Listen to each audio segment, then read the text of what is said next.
ప్రభువైన యేసుక్రీస్తు నామములో మీ అందరికీ సమాధానం కలుగునుగాక.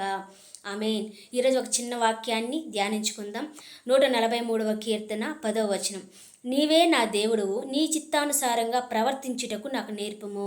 ఈ వాక్యాన్ని దేవుడు దీవించునుగాక. ఆమేన్. ప్రియమైన దేవుని బిడ్డలారా, దావీదు గారు అంటున్నారు, దేవా నీ చిత్తానుసారంగా నేను జీవించడానికి నాకు నేర్పించు అంటున్నాడు. దేవుడు మనలో నుంచి ఏం కోరుకుంటున్నాడు, ఆయన చిత్తం ఏంటి అని ఒకసారి ఆలోచించినట్లయితే 1 తెస్సలోనికులు రాసిన పత్రిక 4వ అధ్యాయము 3వ వచనం.